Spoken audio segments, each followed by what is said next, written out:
The Grenlec Debates, powering bright ideas. You are watching the 10th season of the Grenlec Debates. Thank you for joining us. As you watch, please bear in mind that schools randomly pick their topics, opponents, and positions. Debate teams are challenged to convince the judges, regardless of their personal beliefs. The theme for the quarterfinals is public health and safety. Both areas continue to come under increasing focus as our nation endeavors to meet its development goals. I am Eric Williams, and I'm honored to be your chairperson. I call this House to order. The motion, be it resolved that medical decisions regarding the life-threatening conditions of children be taken by medical professionals instead of parents. For the proposition, St. Andrew's Anglican Secondary. For the opposition, St. Joseph's Convent, St. George's. Ladies and gentlemen, the first speaker for the proposition. The fragile body of 2-year-old Ella Grace lay lifeless. She died an unnecessary, medically preventable death from pneumonia because her parents' faith forbade medical treatment. Judges, these heart-wrenching stories confront us daily. It's only ethical that my team supports the well-researched and conscionable view that medical decisions regarding the life-threatening conditions of children be taken by medical professionals instead of parents. I shall define key terms, explain the vital function of medical professionals in society, discuss the role of parents in making medical decisions, and examine the dire nature of life-threatening conditions in children. Our second speaker will examine the socio-cultural background of some parents which render them incapable of making sound medical decisions. The opposition's superficial claims will be debunked by our fourth speaker. Medical decision, as defined by medicaldictionary.com, is the systematic process through which licensed, qualified doctors analyze data and reach a conclusion based on medical best practice.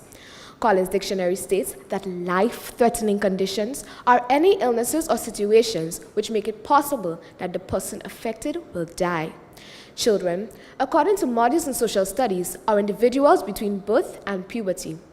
Medical professionals, as defined by the Medical Colleges of Spain, are licensed, qualified doctors who are fully committed to the ethical values of the medical profession. Oxford Dictionary states that a parent is one that begets or brings forth offspring. Learned judges. The functionalist theory states that each institution in society has a specific role. Medical professionals are entrusted with the vital function of maintaining the nation's health based on best practice. Doctors study for 7 years and undergo rigorous internship, ensuring the most astute become qualified. Physicians respond to emergency situations and make diagnoses, intricate duties which no other institution is trained to perform. The opposition may argue that since children are minors, parents may have to sign documents for some medical procedures, and so they should be the ones making medical decisions. But judges, this is merely a formality. Example, when children sit CPA, parents sign a form. Yet, can they dictate that their children be given a passing grade? Friends, we are not saying that parents should not be part of the decision-making process. Grenada's Chief Medical Officer, Dr. George Mitchell, states, and I quote, "Parents' role is to be part of the consultation regarding medical decisions. They also have the right to seek as many medical opinions. However, the final decision should be made by the medical professional who has been trained for that purpose." End of quote. Opponents. If the top medical minds state that it is the role of medical professionals to make medical decisions, it will be reckless of you to disagree. Attentive audience, let's now carefully examine the dire nature of life-threatening conditions which make treatment by qualified doctors a necessity. Yale University identifies spinal bifida and cancer as 2 life-threatening conditions with which children are faced. The opposing team may claim that parents know their children best and can determine their course of treatment. However, these illnesses are complex. They are not the flu, where parents can choose a flu medicine for their children. All life-threatening conditions require systematic medical intervention, as the wrong diagnosis and treatment can prove fatal. Opponents: can the ordinary parent provide such systematic medical intervention? Moreover, too often when children suffer from life-threatening conditions, their parents are burdened emotionally. Imagine you are a parent whose 2-month-old is suffering from leukemia. Already, you are coping with the trauma of seeing your baby sick. Would you like to be further burdened with the responsibility of making medical decisions? I think not. Judges, the evidence is glaring. Medical decisions regarding the life-threatening conditions of children should be taken by medical professionals instead of parents.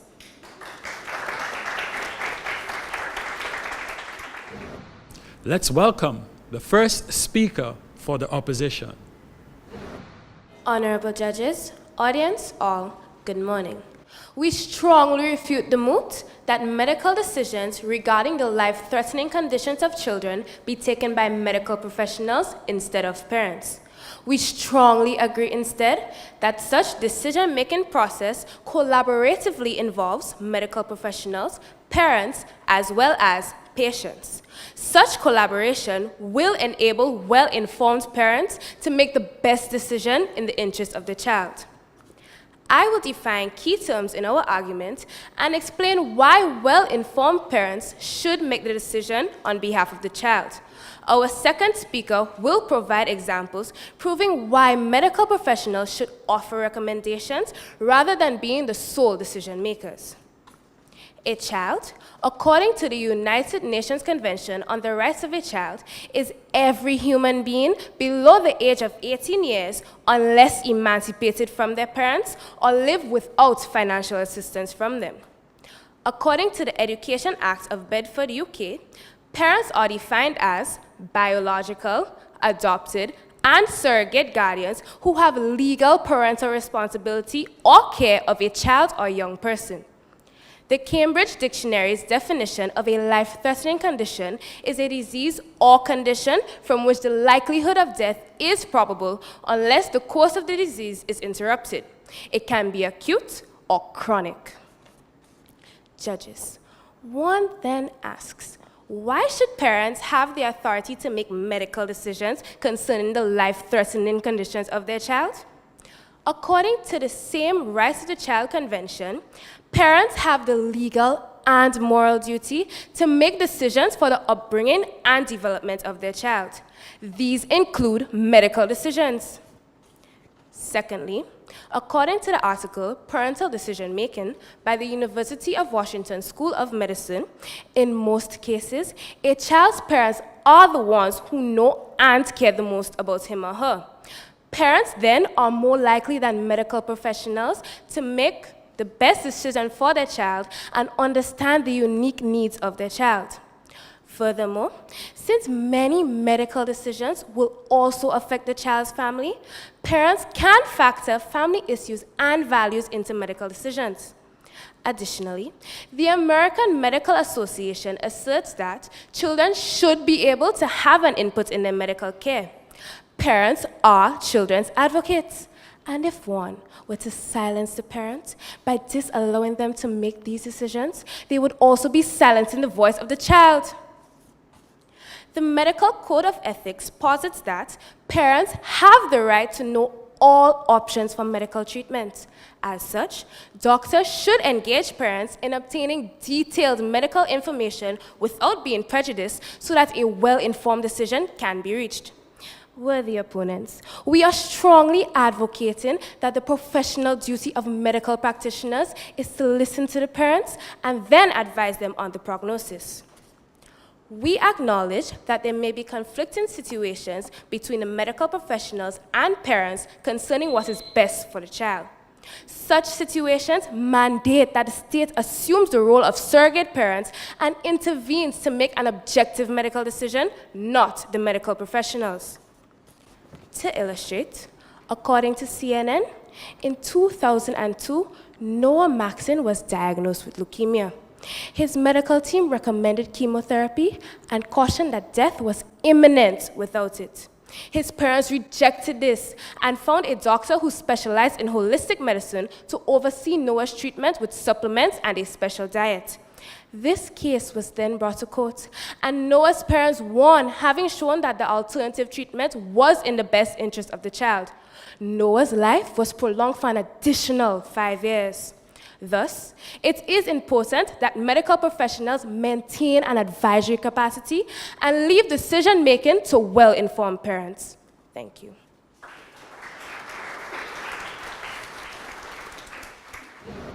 The second speaker for the proposition will continue his team's case.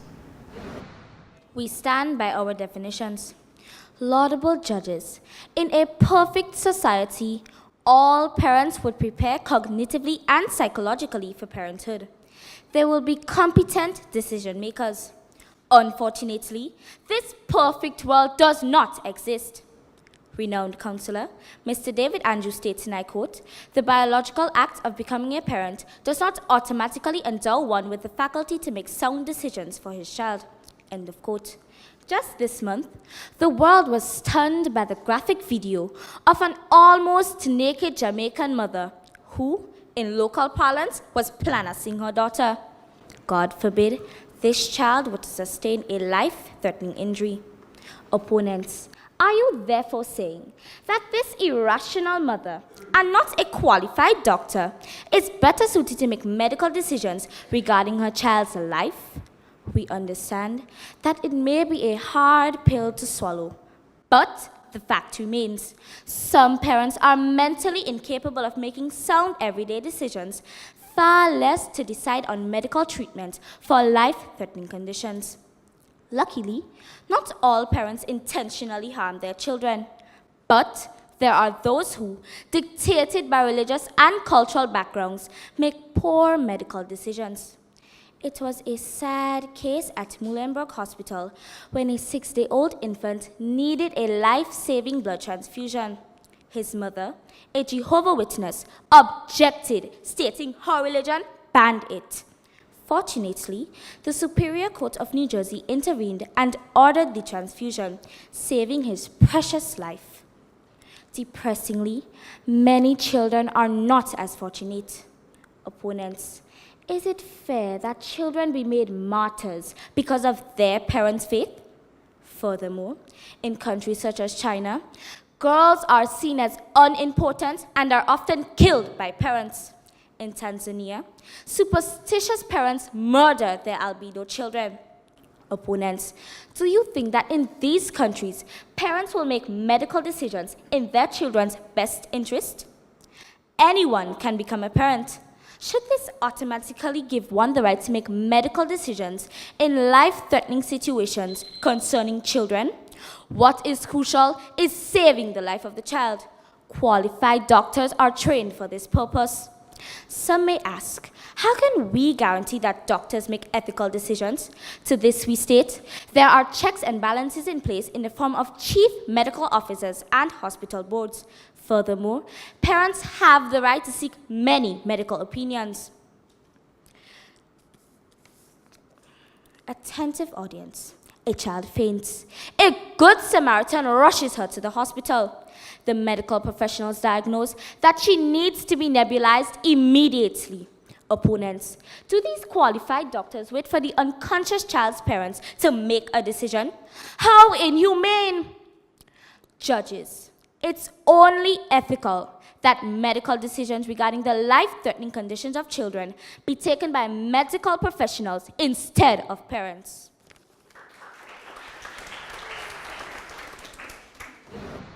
Presenting the second speaker for the opposition. Good morning to all. I maintain all arguments advanced by my colleague.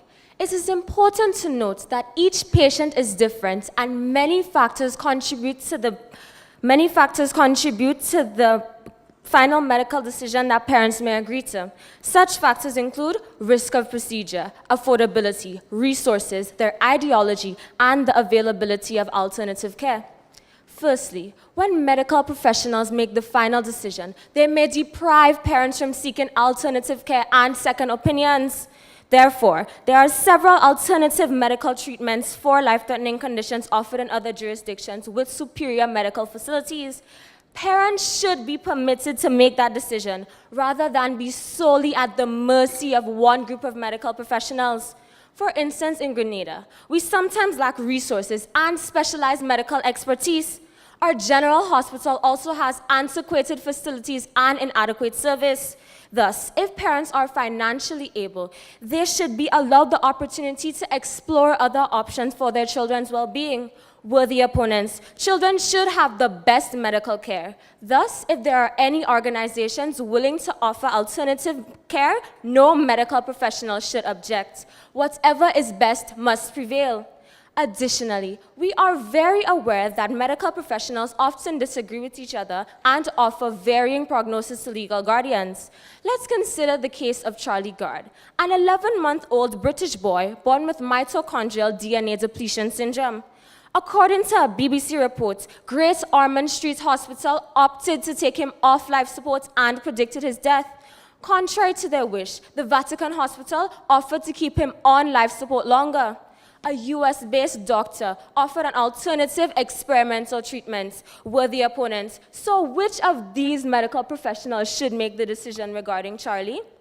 Furthermore, every patient's case is unique. Therefore, the final decision should not be a hard and fast application, but a well-informed collaborative one between both parents and medical professionals.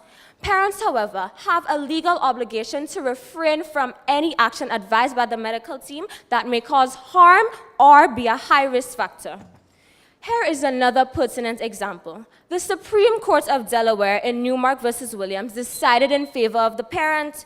The child in Newmark was diagnosed with Burkitt's lymphoma and was given a 40% chance of survival if he obtained chemotherapy treatments. His parents decided that rather than allowing an uncertain, excruciating, and life-threatening treatment of doubtful efficacy, they would seek alternative spiritual treatments.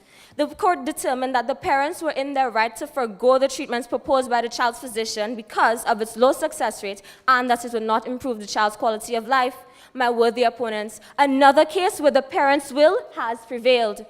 Judges, based on the evidence advanced by my team, we firmly stand by the premise that medical professionals should not be the ones to make decisions regarding life-threatening conditions of children, but indeed the parents. I thank you.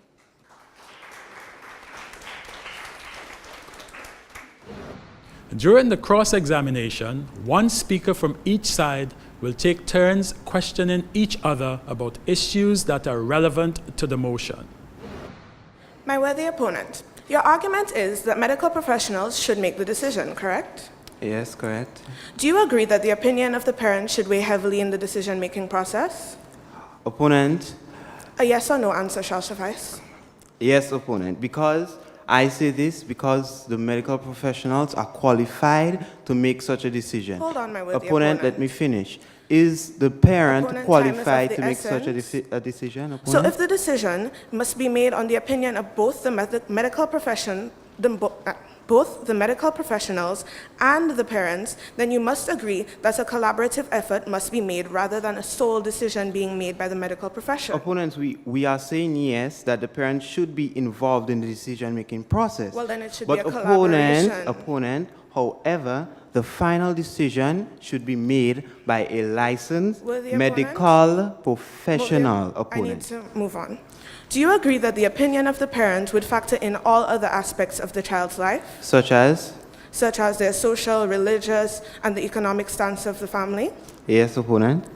Okay. Well, then why should they not be held in a place where they have the opportunity to make the decision regarding the child? Opponent, the fact that you are admitting to competing interests states This that is the not competing opponent, let interests. me finish. The parents would not be in such a position to make the best decision regarding the child's life, opponent. According to the same ethics code that your first speaker stated that all medical professionals ascribe to, then the medical professionals, it is their role to properly help the parent to understand so that they can make a well-informed decision. Opponent, but the final decision should be left up to the professionals, the qualified. Is the parent qualified to make such a decision, opponent? The parent should be in a opponent? position where their decision is satisfactory by the medical professional.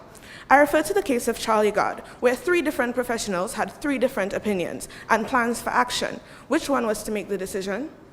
The medical professionals, I stated, Which opponent. group of medical professionals? The best decision of Who the decides which one is the best decision? There are 3 groups of qualified professionals. opponent, the parent is exposed to more than one medical opinion. So if they go by So one, they are in a opponent, place to have a best allow me to interest. finish, opponent. Allow me to finish. If they go by one medical opinion and they think that it is not possible and they are exposed to other solutions, opponent, So and you agree they, with us? opponent, they can decide, they can say which decision, and then the final decision is left up to the licensed professional opponent. With the opponent, your argument is that medical professionals make medical decisions, correct?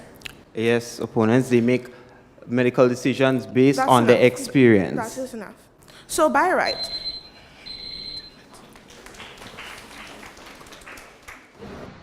A medical decision is a systematic process through which licensed qualified doctors analyze data and and come to a conclusion based on medical best practice. Opponents, do you think that a parent is qualified to do such? if they are adequately informed by the medical professional, then they should be. Opponents, but you are aware in the same code of ethics that you brought up that the doctors are not qualified to work on the immediate family because then love and emotion would step in and they would not make the best decision, opponent. So it did still come back to the parent, right? The parents should be making the decision because they can be adequately informed so that their decision is satisfactory. Opponent, as I stated, they cannot be the ones to make the final decision, opponents, because love would step in and they would be driven by the emotion, opponents. Next question. My friend, let's suppose you have a painful sickle cell crisis and is in need of a blood transfusion. Your parents object and they say no. They will pray for you to get better. Which decision is in your best interest, opponent? Whichever one the parent decides. Opponent, If so, they believe that the prayer is sufficient to heal their child, then who are you to tell them that it is not? opponent, so, okay, so the same God, right, opponent, the same God that we are speaking about, don't you think that God is all-knowing and he can work miracles? Opponent, let me finish. Miracles such as placing these medically qualified to make the final decision in our best interest, opponent. Don't you think that? A yes or no answer would be enough, please. Well, the opponent, I believe that this is not a religious debate. We are not arguing on the effectiveness of spiritual treatment. Opponent, you still did not answer my question. I said a yes or no. But moving on.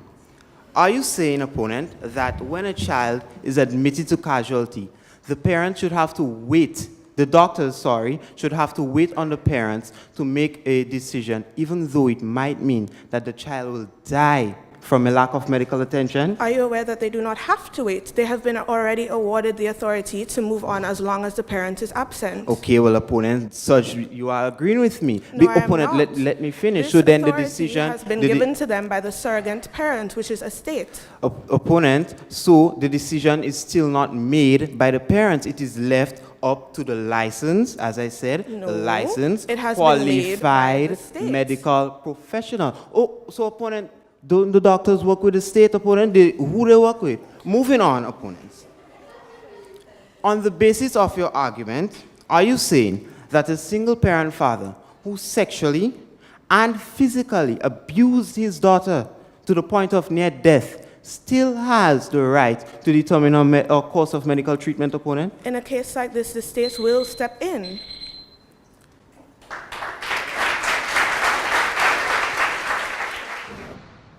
The rebuttal speaker for the opposition is expected to pull apart the proposition's case and point out areas of weakness.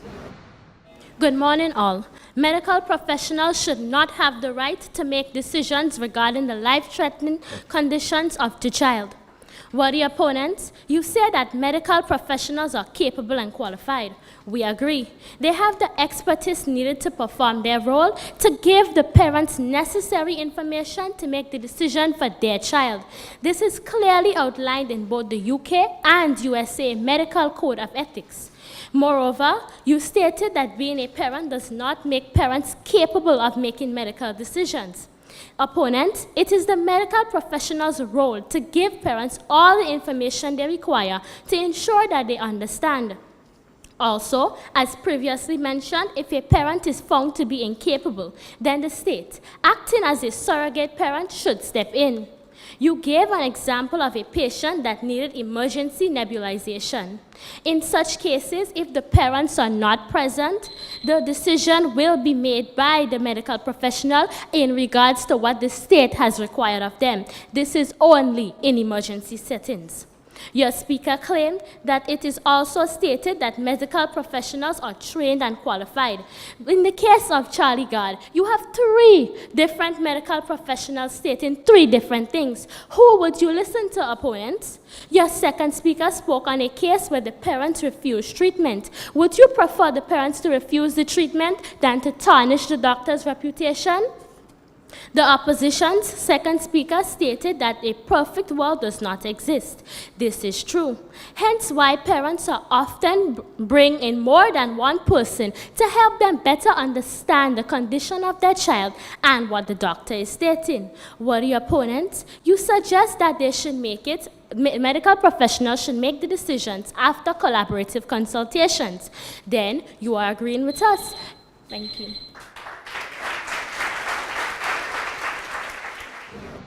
The proposition's rebuttal speaker will close the match. In life-threatening situations concerning children, what is paramount is saving the life of the child, and medical professionals are the ones trained to do so. The opposition claimed that parents know their children best, and as such, they make decisions in their child's best interests. They may be well-motivated, however clinically unsophisticated. Life-threatening situations are complex and require systematic medical care which can only be provided by professionals. The second speaker stated that sometimes doctor may want to remove children from life support against the parents' wishes. We must remember that doctors' main role is to save the life of the child. So if they suggest removal from life support, it's because they realize there is no chance of recovery. They also claimed that parents who used alternative methods saw better results. That may be so in a few isolated cases. However, millions of children die because of the same decision their parents made, refusing advice from doctors. They also noted that in some cases, the court will step in.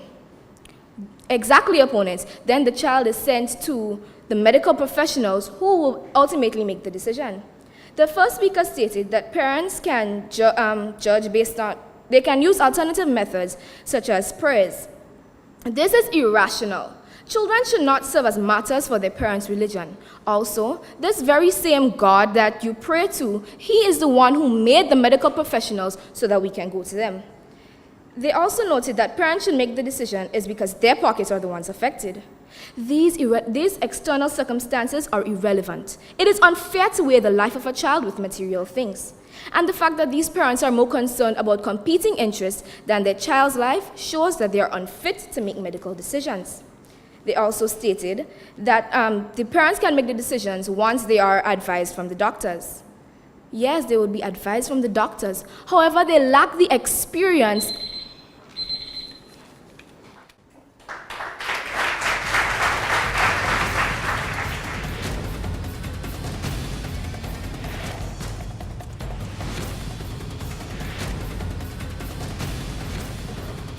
It has been my pleasure to host you.